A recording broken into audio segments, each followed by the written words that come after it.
from 2 to 3. Here is where you wanna be. Call a neighbor, call a friend. Everybody tuning in. Wake up, wake up, wake up, Wednesday. Wake up, wake up, wake up, Wednesday.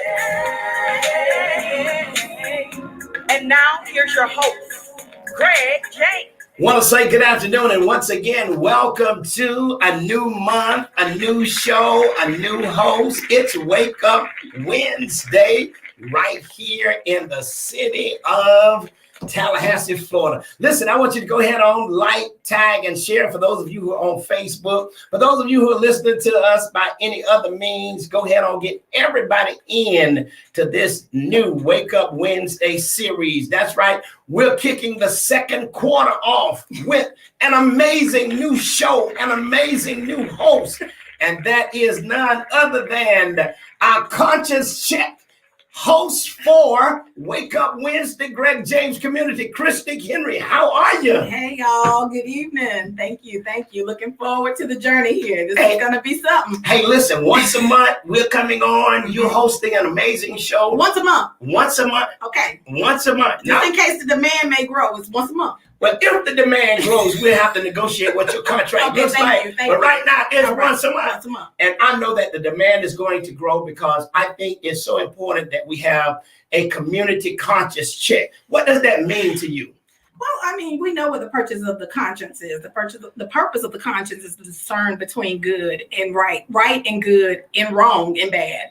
And so when we're talking about conscience check, we're looking at all issues from our perspective, and we're trying to design and divine what is good, what is right, and what is bad and what is wrong. And so I think that, we don't want to assume judgment on any issue. We don't want to assume judgment on any person, but we do have the obligation to make sure that appropriate information is out there so people can have an informed opinion about anything that comes across their table. Wow. And that is so important. And I know that there's so many things that you got in store for this show. Mm-hmm. And not only this show, but there's so many things you got in store for the community when it talks about community conscious. Community conscious will be hosting major community conversations. Yes, we will, because we want to take it from the air to the streets. And we want to make sure that people understand this is your community. This is our community. And we are responsible, divinely responsible as stakeholders, as owners, as renters, as people, as neighbors, as aunties, as uncles, to know what is happening in our community, to understand not just where the resources are for our neighbors, but also where the mandates are, so that neighbors can be, through public policy or other instruments of law, be blessed, be cared for, be nourished, so that we arrive at a community that believes in the true definition of unity. So that's the purpose of this conversation. The end goal is unity and family. End goal, unity, and family. And I am so delighted that we got on the phone with us one of our leading voices, elected official, one who knows what it means to fight from the streets to the seat. Let me say that again. She knows what it means to fight that takes on in the street and the fight that takes on in the seat as a representative and a city councilman. And we want to say good afternoon to our elected official, Diane Williams Cox. Good afternoon. Good afternoon. How are you guys doing this afternoon? Doing good. Didn't I just see you? Yeah. Okay. What did you just say? From the street to the what? To the seat. Okay. To the seat. To the seat. Well, listen, Commissioner, we are excited to have you, and as a part of what Christique has, just made an amazing show. We have talked about this well over 3 to 4 months now, and we're kicking it off in this new quarter because there's so much at stake when it comes to our community consciousness. And we just happened to be at a meeting on last evening, which, it just so happened that she's starting this show today, was at a meeting on last evening, the Nehemiah Action Assembly. And it's so important that our community be engaged. Absolutely. It is important. And listen, this commissioner welcomes it. We welcome it because we understand that we set policy, but then you have to put policy to action. You got to put feet. Put feet to your face, and then we got to get out there and get the work done. by working with others. So I'm absolutely in favor of that. That's right. And it's really important to understand, we throw out there the Nehemiah Action Assembly, but I want to make sure that people understand that the Action Assembly was a initiative of the Capital Area Justice Ministry. And that Capital Area Justice Ministry is a collaborative of 20 faith-based congregations here in our local community. And I love the scripture that they use as an approach to their work. He has told you, O mortal, what is good. And what does the Lord require of you? But to do justice and to love kindness and to walk humbly with your God, which is in Micah 6:8. But as we move forward in the process of what that looks like with the church's engagement on social and critical justice and equity issues in our community, I think there is a necessity to understand that the engagement process is critical to that. It's central to that. And Diane, I know you and we talk all the time about authentic and legitimate engagement. Can you share a little bit about what your experience has been and as a commissioner, where you see the gaps are in terms of ensuring that we have informed and legitimate, authentic engagement on issues that are germane to certain aspects of our community? Well, Christy, like you, I cut my IT being in the community, being engaged. And I don't even like people to call me a politician. I am a community servant who got elected because I was in these streets, standing in the gaps for parents when my kids were at the different schools. I was a football booster president. Don't play football, I know something about it. But wherever there was a gap or something was needed, we tried to bring people to that to make that happen. So what I'm doing now is that I'm still on the streets trying to have community engagement. But there is a great responsibility with that. The public has to be informed, and it has to be informed properly so that bad information does not get out there and create more bad information. Mm-hmm. And so I strive to speak truth to power. Because God would not be pleased if I know something and I don't share it, to make sure we don't have confusion, but that we have clarity, because God is a God of order. And public engagement has to be done in a way that the public can engage. And I tell people my role as a commissioner is to advocate and to educate. And so I want my people, all people, the city of Tallahassee, all 200,000 plus of them, to know that I'm trying to represent you in public engagement and in policy making as best I can. And it's not limited just to the few people who are able to make it to the room, but it's for the people who are not in the room as well. So public engagement is full circle. That's right. And, that was so tight and so right. I got to take one of my headbands off so I can continue the rest of this conversation. Because y'all see me physically taking my headband off. Absolutely. You saw that.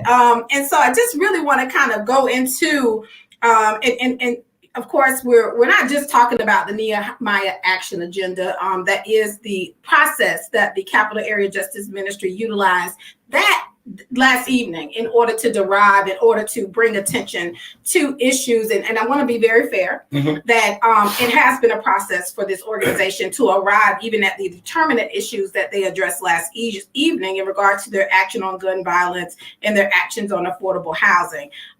We want to definitely make sure that we also give virtue and value to the fact that citizens found the necessity to come together and discuss these things. But I think that even makes it more important that the process of engagement enlisted not only is journeyed upon in an authentic way, but also that the consensus that's derived from that engagement and that journey is reflective of the input of the legitimate stakeholders within the community. I think that needs to be said, right? Absolutely. Right. Absolutely. Right. And I think that, you're hosting a show, Conscious Check, Community Check. I think it's an amazing show that you are bringing to the Greg James Community Show, because as we know, Commissioner Cox, as I looked over the room from the back, I had a very great view.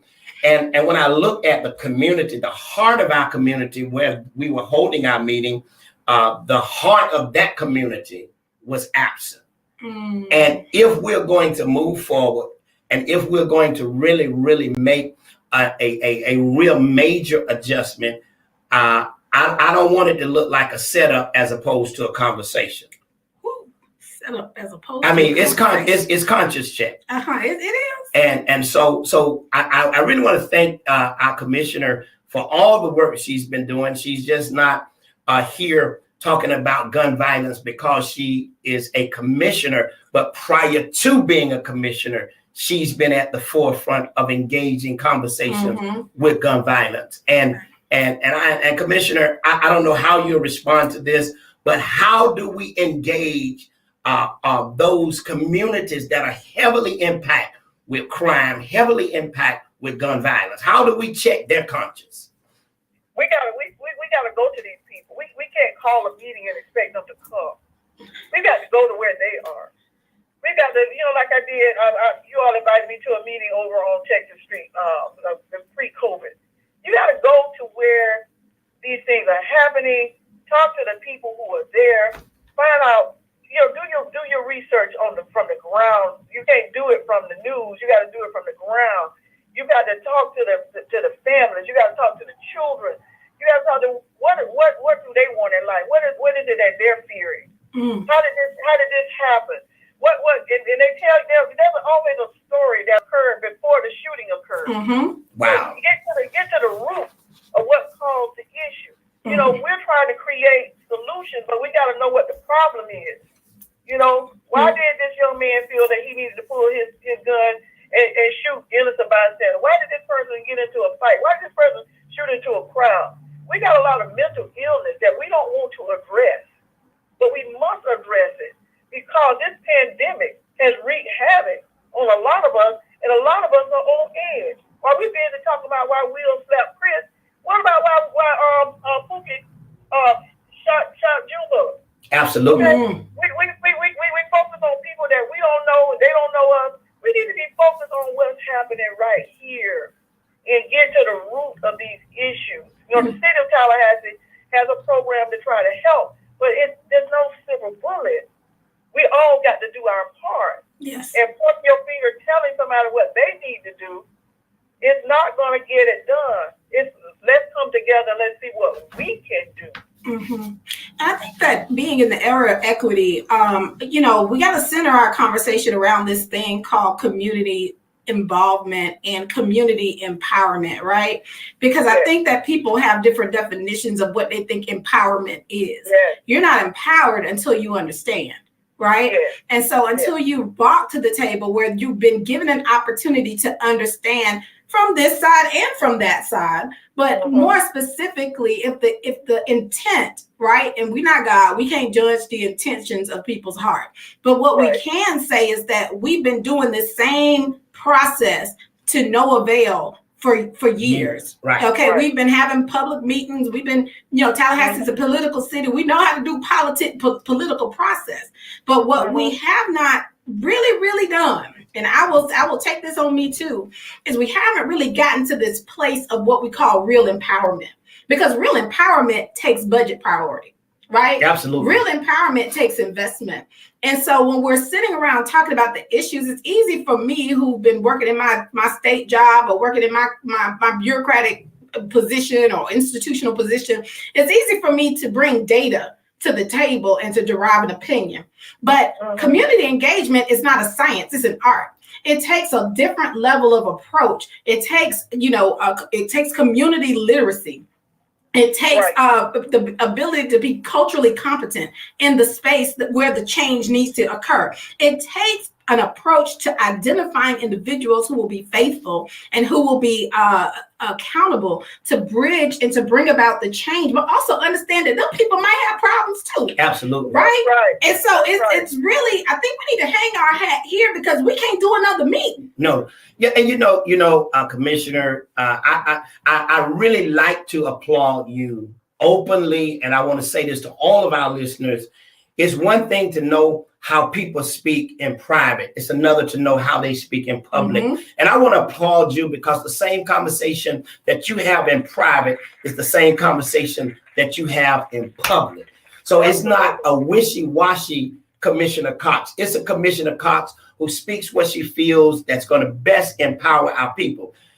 This is what you're listening to is Conscious Check. It's hosted by Christy Henry. It's a new show on the Greg James Community Show. And you said something. People must be empowered with literacy, and then we must empower our leaders. I want to give a big shout out to some pastors, Pastor Bishop Chris Burney, Yes. who is at the forefront of leading not only local pastors, but leading in statewide. I want to give a shout out to those pastors who look beyond the pulpit to say, how do I get in the pavement so that I can be a voice? And if we're going to really see community engagement, community empowerment, what we saw on last night, our people who look like me got to fill those same chairs, and they got to have the same voice so that they can understand that leaders that we elect have our best interests at heart. Right. And it's to our benefit.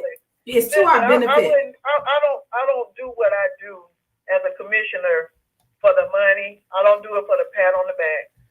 Well, I know you can't do. I know you make so much money. I know you can't do it for the money because there's no money in that. You make so much money. But it's a calling. It is a calling. Indeed. On my life, it is a charge to keep that I have, because I cannot sit around and watch people suffer for the lack of knowledge or the lack of having a voice in the room when decisions are being made. And I promised when I ran for office that I would be the voice in the room, and I am the voice in the room. Now, there are those who may think differently, but all I would say is look at the record. Look at the record. Look where things are happening that may not have happened before. And I'm not taking credit for it because I can't do it by myself, but I'm telling you that there's a change that has occurred in our city, and there will be more changes because we've got to stay the course and continue. As Nehemiah said, we're doing a great work, and we cannot come down because the people had a mind to work. Yes. And I think also, Diane, as we continue to have this conversation, I think it's important for us to know which fights belong to us. Yeah. I think that, and I want to say that very clearly to everybody that's listening. I believe that we need to have discernment to understand when it's our fight and when it ain't our fight. When it's a setup and when it's a showdown. And sometimes it's a setup. Right. And you know, I've been the first one to always say, and you know, it's not popular, but I hate to see our issues utilized for other agendas. Absolutely. Because we have real issues. Our community has real issues and real opportunities that we miss because we get distracted by other people's agendas. And I'm not doing that along racial lines, but I'm just saying. Mm-hmm. You're absolutely right. You know, grandmama and them, they knew when to fight and they knew when to be quiet. And they taught us when to be quiet.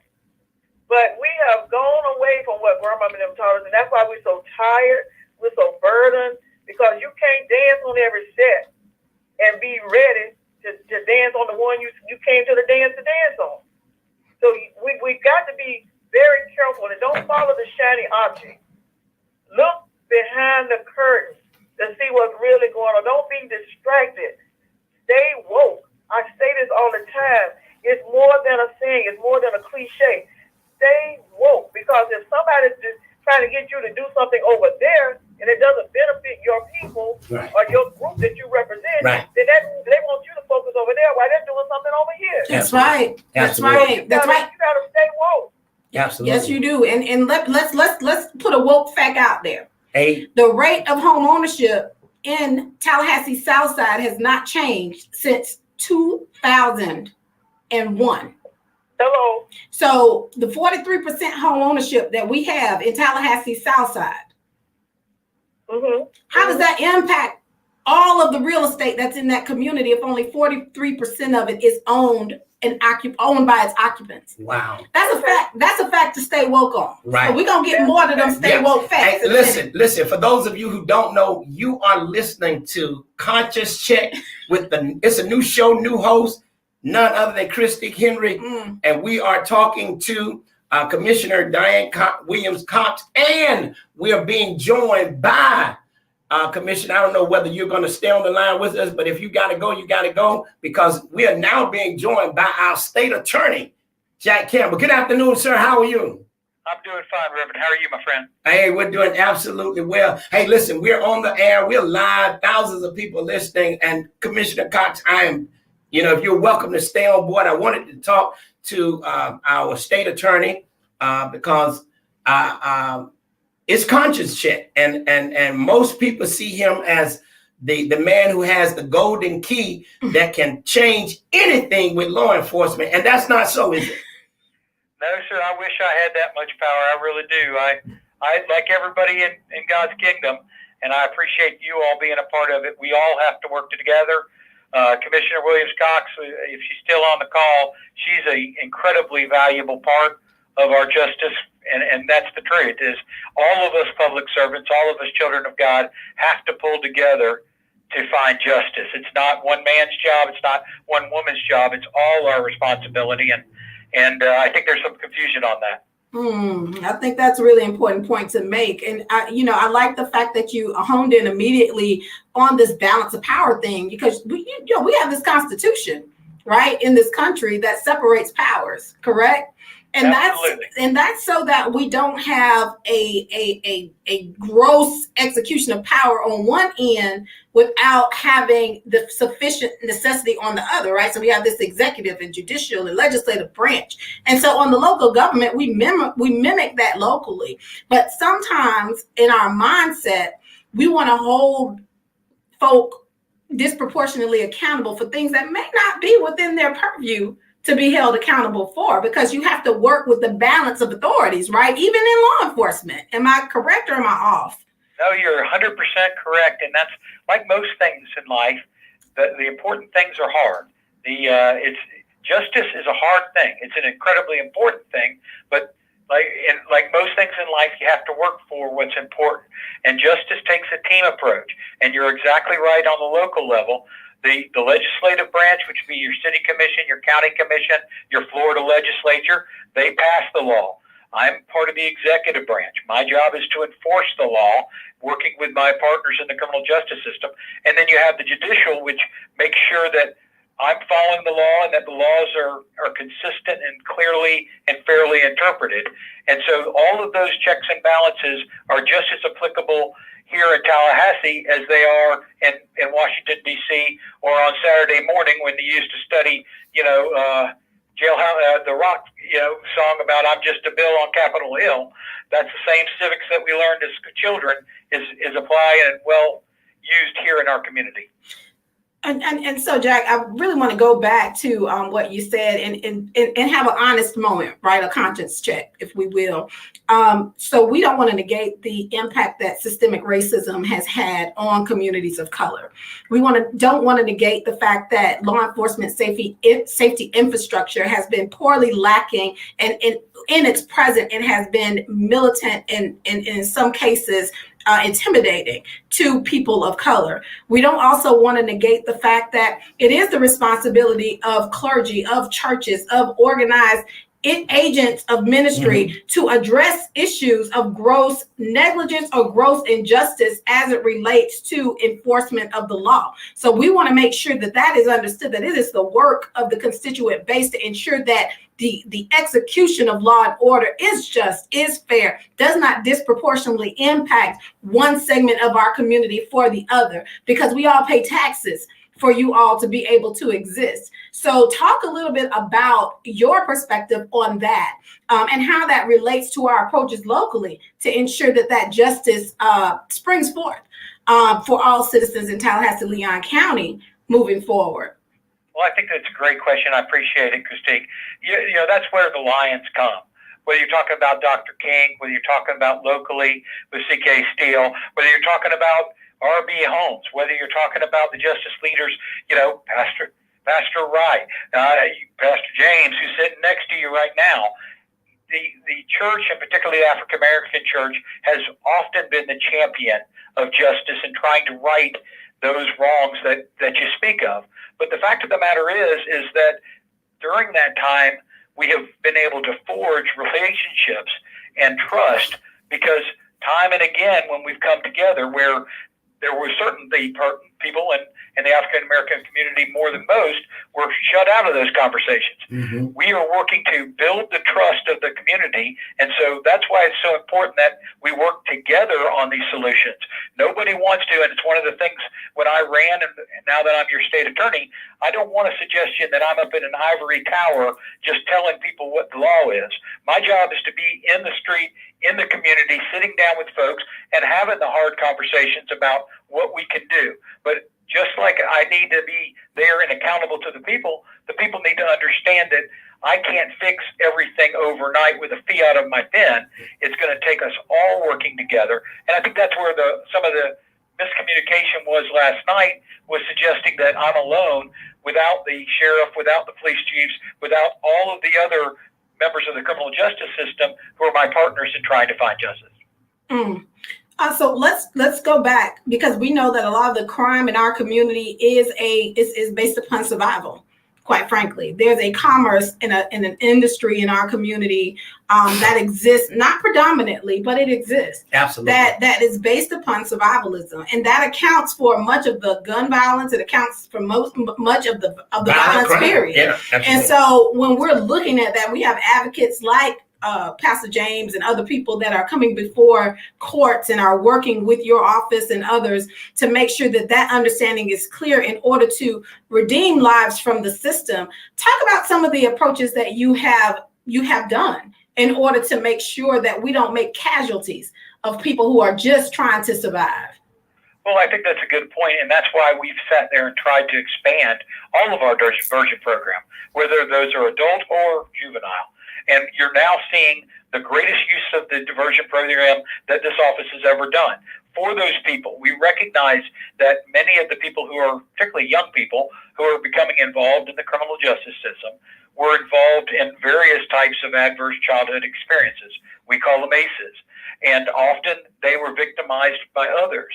The real job of this office and of my office and of all of us together is to interrupt that. Just because something bad happened to them, we need to change their course so that we can all pull together, and that just no matter how tough it was when they were children, they can have a better and brighter tomorrow. So this office is working with civil citation. Civil citation is something that's done by the officer in the street. So if the officer or the deputy says, hey, I don't want to arrest you, I want to give you a civil citation, then they can do it. But that doesn't stop there.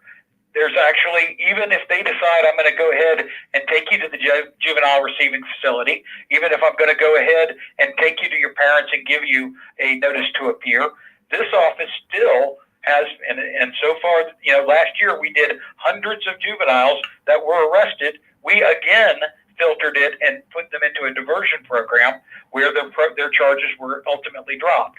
Literally, this year we've already got nearly 40% of our adults who came in on misdemeanor cases in Leon County. We recognized that they didn't need to have a criminal history, and so they completed some minor interdictions for minor crimes, and we dropped the charges pursuant to the diversion program. That is our attempt to go ahead and properly fix the problem. That's what I've asked my prosecutors to do, is don't just try to get as many days or hit people as hard as you can. Make the intervention that's necessary to fix the problem. And when we can be merciful and when we can show restraint, we're doing it at every turn so that we can focus on those most dangerous. So stay right there, Mr. Campbell. And so in terms of the interjection of the mental health awareness campaigns that are happening throughout the community, and many of those traumas that you're talking about, those ACEs that proliferate, much of that recurring and recidivism that we talk about how you're integrating that consciousness of mental health issues, and how are you utilizing the system of process as it relates to law enforcement to perhaps not put this person in jail, but maybe put them in some mental or rehab facility in order to help them attain some type of life or behavioral health stability, so that they could possibly be re-entered into society in a way that is stable and that would aid in their beneficial citizenship. That's exactly what we're doing. We're trying to do it, and that's what the hard part is. When we have someone who's doing it, and often the people that you see who are in Leon County Jail particularly on low-level crimes, are suffering with the worst of mental illness. Mm-hmm. They're suffering with the worst of addiction. So the fact of the matter is, until you get to the root cause, it's just like treating a fever. If you got pneumonia, until you actually fix the infection, treating the symptoms is not going to do it. And that's the same way that I'm trying to change this office, where we go to those root issues, whether they are trauma, whether they are mental health, whether they are substance abuse, and we bring in the the interdictions that are necessary for those types of treatment. I was meeting with a local counselor here yesterday in my office, and one of the real promising things I'm hoping for our community is that FSU, Appalachian Center, and TMH are trying to bring a new psychiatric residence to our community. If they were to do that, that would overwhelmingly increase the bandwidth of mental health services, because they would bring in faculty, and then they would create new professionals at the facility. And my hope is that by doing it, we can start building some of these intermediate levels of care. Sadly, right now, we have nothing between. We have outpatient treatment, and then we have Florida State Hospital, and very little in between. Anybody who's had somebody with mental health problems know that the Baker Act facility is at capacity, and they're only able to hold you for about 24 hours. There's no real treatment. It's just stabilization, and then they put them back on the street. Some people need more treatment. This office is trying to create case plans with probation and otherwise to make sure that they get the treatment that they need. Wow. I want to make sure that it's understood to our audience, the Please intersectionality of all these issues, right? So we have lack of access to affordable health care that breeds this kind of continual assault or continual dealing with behavioral health, substance abuse issues. They can't get help. They can't afford it, right? Then, because they need the addiction, they're out there serving. They're out there doing the things that they know to do to get what they need to get. And not even worrying about the consequences they're going to face. It's already in their mind that if I get caught, then I know where I'm going. And so when we talk about, approaches that the sheriff's office has taken with their RISE Institute, where they have with you can go and you can get services for reentry and housing and different things. I think that it's really important for us all to understand that all of these issues intersect. When they come out of jail or they come out of prison, they ain't got nowhere to stay. They can't rent anywhere. Absolutely. If they have a certain type of charge. Is that correct? Yep, and that's often a major problem, and that's what we're working on right now, is trying to give, if we're going to let people get out of prison, and 98% of folks who go are someday going to get out, we have to give them a successful path to reintegrating into our community. Otherwise, we're just being cruel. And that's what I think we as a community have to work. There's an educational component, which we are pushing. I think everybody is better with at least a GED or a high school diploma. There is like you say, mental health component. There's an addiction component. There's all of these different parts, because it takes more than one thing. Just like a person is not completely defined by their crime, it takes more than one service to build a healthy and happy life. And so we've got to give them the housing. We've got to get them on the treatment. Truthfully, we've got to, one of the things that our CSC, which I'm such an optimist about, has recognized that we have a huge group of children who never see the dentist. And to think about how hard it is to study in a classroom when your teeth are hurting, that's exactly. How do you expect them to do academically if they're in pain? How do you expect them to understand what's on the chalkboard if they need glasses and they can't read it? That's where you build somebody who gets involved in my system, because they get disillusioned by the educational system because they don't do well in their class, because they're in pain, because they can't see. They then act out and get kicked out of school, and before long, the first time that we realize it, where they're going to show up in the criminal justice system, not because they were born bad, but because our system has failed them. Wow. State attorney, I want to say this because this is so important.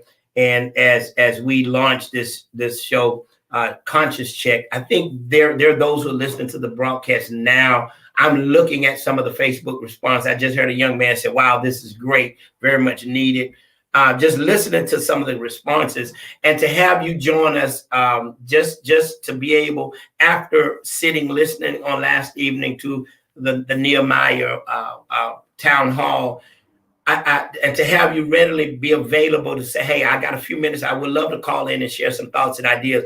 People who don't understand the level a responsibility that not only you have to the public, but the responsibility that you have to the policies that are in place Yes. will automatically seem and feel like the numbers that we see before us are alarming, when a lot of the young men that are stopped, that are juveniles, it's not their first offense.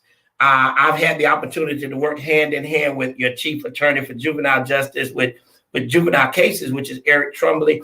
And this young man we have sat down and went over and over strategies and plans to help ensure alternative things were in place to keep some of these kids out of the system. But when you don't understand that we've got a community that is broken, that we're not trying to fix our problems, we cannot blame state attorney office, law enforcement for things that we should have in place to do what we need to do. It's conscience checks time. You need money. Absolutely. I mean, let me just do a conscious check. I'm going to see your priority by your budget. And you and I both know that there are remarkable survivors out there who want to serve their community, but they can't do it for free. Absolutely. They can't interrupt violence for free. They can't serve the community for free. They got to eat. They got to feed their families. And so I think that we have to have a real conversation, right, about quality of life and about what perpetuates this system of survival that they continue to go in vicious cycles within. And we have to own the fact, like you just said, that it's a community conversation first that advocates have to bring to the table and say, if I'm going to demand something, let me demand this. Absolutely. I'm not going to demand this over here because this is uninformed and non-impactful, right? But I'm going to demand this. And if I can get with my state attorney, I can get with my public defender, I can get with my police chief, I can get with my sheriff, and we can activate systems that break the vicious cycle. That's where we need to be. Right. As opposed to, and I've said this with no fear or contradiction, as opposed to seeing our elected officials really be, in my perspective, placed in a situation where it looks to me I'm setting you up to respond in a certain way, knowing that I can't respond like this because there's so many issues. So your thoughts, State Attorney? Well, and you're exactly right. I mean, last night with the format, I wish I could answer and find justice with one word. We have been working, and I've been doing it for 22 years now. Justice takes more than one word. Justice takes more than one sentence. Christine, you've been doing real estate for a long time. Trying to find housing takes more than one word. And as a radio show, y'all are obviously in the word business. It's going to take a lot. It takes 1,000 words. It takes 1,000,000 words because justice is that important to us. Yes. So don't try to. I just like it would be totally unfair for me to try to hamstring someone who is a defendant in a case and say, you don't get your day in court. You have to say yes or no. It's equally unfair to your elected officials to put us in a situation where we're not able to explain the complexities of the decisions. And that's what I mean. Commissioner Williams-Cox is working hard. Commissioner Richardson, Mayor Daley, and I promise you I'm working hard. Anybody who wants to sit down, I have an open door policy. I'm happy to sit down anytime, and we can talk until you get tired of talking about what we can do together as a community. But when we start playing games of you have to agree with me or I'm going to get yelled at and booed out the door, that's just bullying, and it's going to set us up to take us backwards where people who are in my position are now, why would I want to go and meet with you if I know that I'm not going to give a fair chance to speak? I'm only going to get really bullied by some questions in a format that doesn't allow me to express myself accurately. Well, I think it's important to also understand that there are various ways to hold you all accountable. There's not just one way for accountability, right? Absolutely. I think that we have to walk a very, very, very tight line between accountability and dishonor. And I think that it's really important to say that. I'm not characterizing anything. I'm just saying that even in the public meetings and the city commission meetings, we're not doing a very good job of walking that line between accountability and honor, dishonor. And that, I feel that spirit seems to be coming into places that traditionally it doesn't exist. Right. And so I think that what you're saying is absolutely correct in terms of proactive advocacy. You know, I've been at the place where people didn't like what I was saying. You know, it didn't comply with what their goal and their agenda is. And you should have the freedom to be able to say what you need to say or to bring your agenda to the table. But the beautiful thing about, you know, meetings like last night is that I don't think there was any hard no's on anything. I think that there was just, hey, not this way, but this is the way we're trying to do it. Hey, not this way, but this. I don't think that there was any public official that got up there and said, this is ridiculous, this is dumb. I don't think anybody did that. I think everybody left the door open. Everybody said, look, we understand where you're coming from, but based upon our purview and the responsibility we have in the execution of our office processes, we can't agree to this. Absolutely. Right? And so I think that needs to be equally understood too. So on the one hand, they have, you know, ministries and organizations have the right to bring their demands to and redresses to their public officials. They have the right to do that. But also good leadership requires good followership. And there has to be a balance between honor, right? Absolutely. And accountability. Yeah, absolutely. And so that is where I hope that our conscious check will bridge that gap between holding people accountable, but still maintaining the honor and the respect due to our leaders. Because what is biblical is what God says about how we are to treat those who are in authority. Absolutely. And I want the blessing of the Lord to come upon our city, not just because we have issues that we're actively addressing, but because we're actively addressing them with the right spirit. And you know, the thing about it, in the state attorney, we're glad to have you. I'm gonna let you go ahead on and give your closing words, and then we're gonna dive into some other topics as we prepare to wrap up Conscious Check. But give your closing words, what you say to, I mean, we're dealing with so much violence. It's just now April, and we're getting ready to move into the spring, the summer. We know what time of year that is. What would you say to our community at large? Well, I'd say this. I think that this type of show and this type of communication is what's going to hopefully stop the guns from firing this summer. We need to be able to. That's what I couldn't agree more. I don't mind having hard conversations on hard issues, but we should be able to disagree without being disagreeable. We're modeling how we should be acting as leaders, and I agree with you completely, Christique. You know, we need to be respectful of each other as we go through this, if that's what we expect our children to do.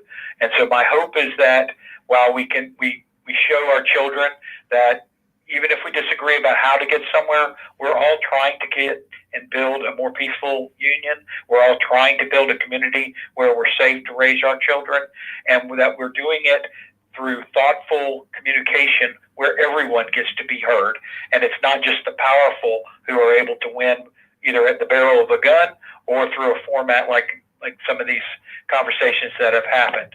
My hope is that we, going forward, will model for our community that when we disagree, we do it in a civil manner where everyone has a chance to be heard, and then our community can decide, you know, which argument they agree with and which one they don't, and we can decide how we go forward. But we need to show that it's not the might makes right. It's not the loudest voice that makes right. It's the best idea, and that we need to work through that prism to find justice.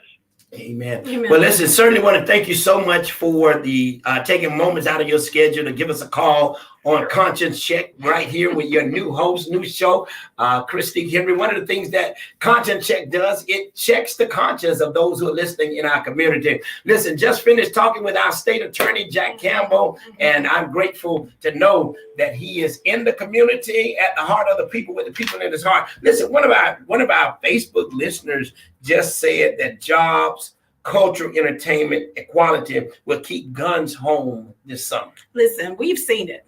We've seen what happens when legitimate and authentic engagement happens on the neighborhood level. Remember that football game that we did over off 4th Avenue with the Tallahassee Peacemakers? Yes. How all of our neighbors, all of our cousins, all of our friends, all of our folks out there just having a good time. And you know what was so amazing about that is that even though it was at 4th Avenue, we had teams from the south side, we had teams from the north side, we had different teams came together to Under that engage initiative. in something that everybody felt was something they could do. And then there was a great conversation after it, lots of food. I think that we as a community must begin to take ownership on what our community looks like. I just think that our voice has to resonate throughout the streets of our community. Well, I mean, also keep in mind that that wasn't our idea. It was the idea of the folks that were involved, Absolutely. right? And so when we talk about empowerment and we talk about legitimate engagement, we can't bring stuff to folk and expect them to want the stuff we bring. We've got to let there be a cultural defining moment for our residents, for our people in our community. We have to practice, we have to walk the talk, like we talking. So Conscious Check says today, and this is the beginning of the show, the very first, you cannot stand up and present to me all of your ideas without having me at the table to share with you some of the things that I like to see happen in the community. Not only that, you've got to have my consent in the way that you present it. Because the way I communicate to you may not be the way you can communicate to the folk that look like me or the folk that's in my community. There's a translation issue here, right? So when we're talking about authentic empowerment, it's not just your ideas or you empowering me with my opinion. It's about taking into the whole picture my cultural context, who I am, and lending value to that and making sure that that value is expressed in the public forum, is expressed in the public process. And so when you do that, then people experience their value in the public process. We have a whole community that legislation has been named for, done for, everything is happening to them, but not with them, not for them. And when we're talking, if we're really having a real conversation, right? Absolutely. When we talk to folk all the time, because we talk to people all the time, they first start with straight disbelief because it's never happened with them. Yeah, absolutely. Whenever we come with ideas or come with projects that the governments are doing, they're always suspicious. Oh, why you coming and asking me now? Y'all already know what y'all gonna do. No, we don't.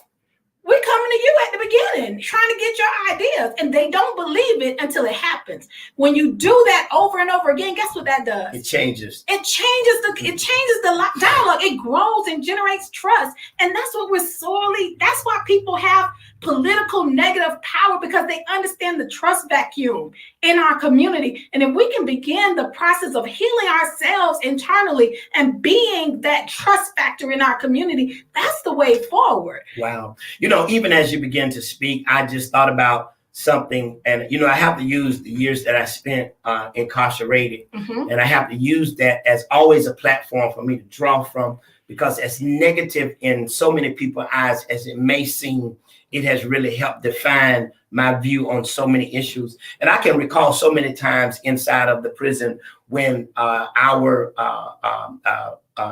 COs, when our administrator would just come to us and just push things down our throat as if you're going to do this.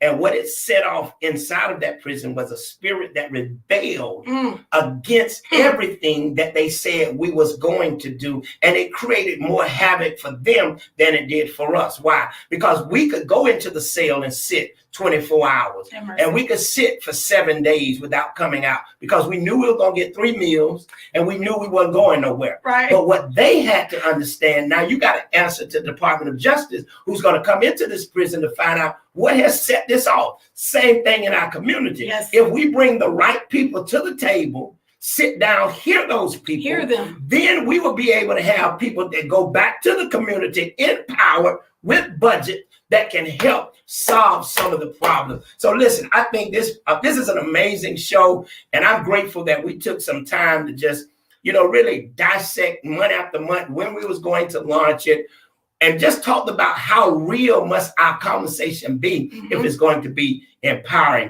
So Conscious Check, those of you who are listening by Facebook, if you're being blessed by this, just go ahead and put some hearts on the screen.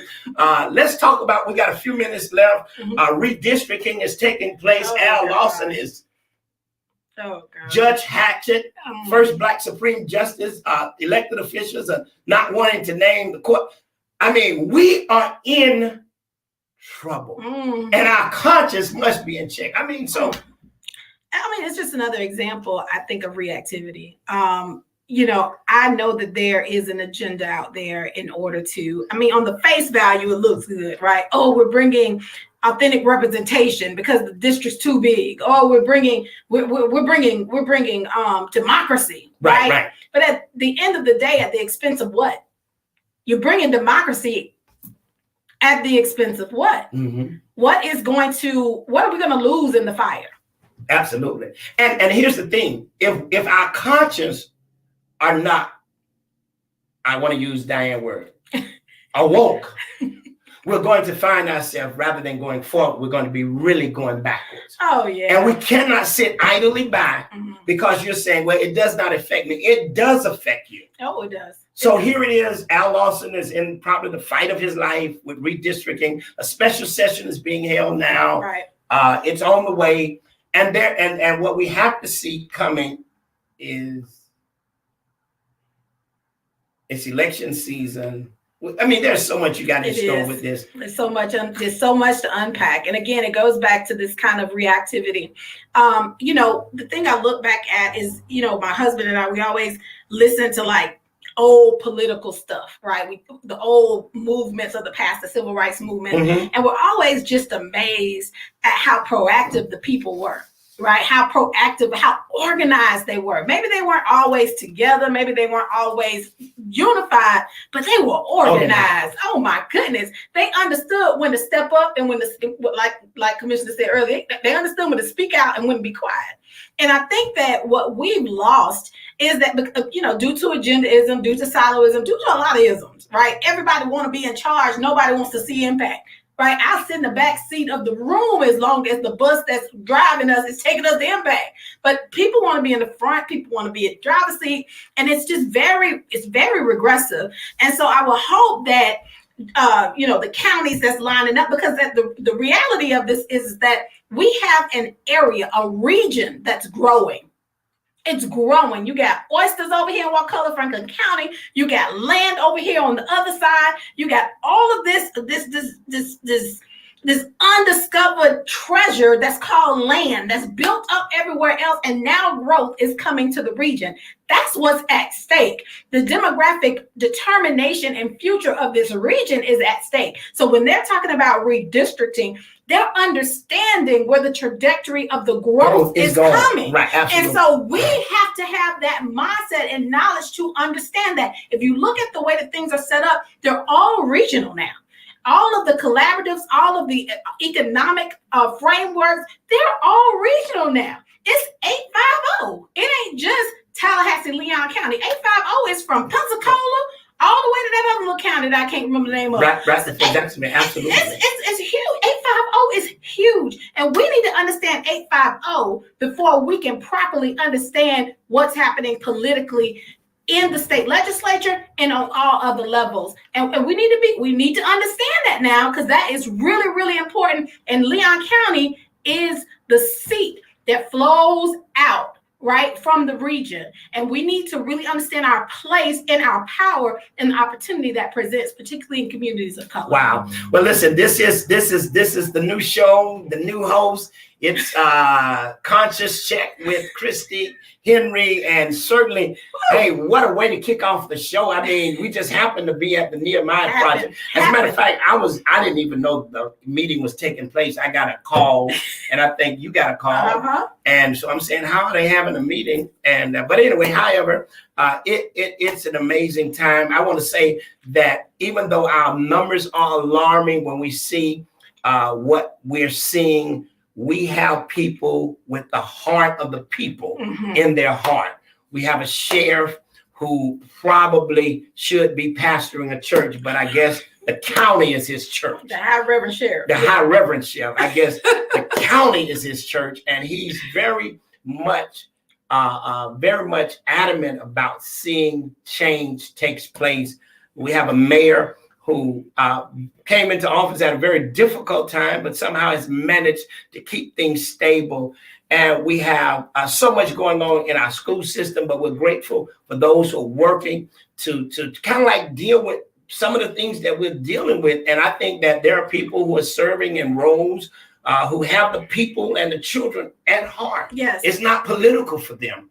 And we don't want to start calling names, but however, as we go on, our conscience is going to be checked, because it's a season where we got to say your name. Yeah. So with the final remarks, before we get off the air, what is it you want to say about today? Well, I just want to say this was a great kickoff. I also want to invite the community out. Soul Southside season is cranking up. Absolutely. We have an official kickoff on April 22nd with the networking social, and we are doing our first community-wide forum. It's going to be called Southside Placemaking, Innovative Approaches to Preservation of Community and Culture. That will take place at the Old West Enrichment Center. And that'll be this month. We'll make sure we get the information out. And then I want to give a huge shout out to the Capital Area Justice Ministry. It's a great concept. It's a great idea. And we want to continue to activate and engage with that movement so that we can realize some of these things that we've discussed today. And we can work cohesively with our local leadership to make sure that the agenda of these organizations and of these efforts are germane to the communities that are impacted by them. So definitely want to make sure that I gave that shout out, and to the right Reverend Chris Burney, who is the moderator of the Old West Primitive Baptist Association, and who houses the Capital Area Justice Ministry at the Old West Primitive Baptist Enrichment Center. So we have some good hearts, good minds, good consciences at work here in this community, and we want to lift each other up. We want to unify our efforts so that we can see the kind of blessing, we can have a spirit shift in our community. We can experience the cloud moving away and us seeing a brighter tomorrow. And that sounds real colloquial, but I think that is appropriate for this conversation, especially since it stormed yesterday and it's going to storm again. Wow. All right. Well, God bless you. It's Conscious Check. It's your host, Christique Henry. Stay tuned. It's happening every once a month. And she said when the demand gets greater, guess what? It may be twice a month. So it may start next month, twice a month. But in the meantime, listen, you have an amazing day. It's been Conscious Check with Christique Henry. This is the Greg James Community Show. Stay tuned, because guess what? We're getting ready to take you higher as we check your conscience. Be blessed. Amen.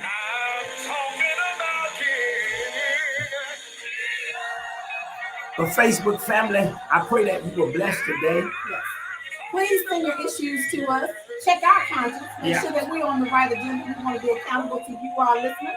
So please check us, and we look forward to joining and fellowshipping with you next time. All right.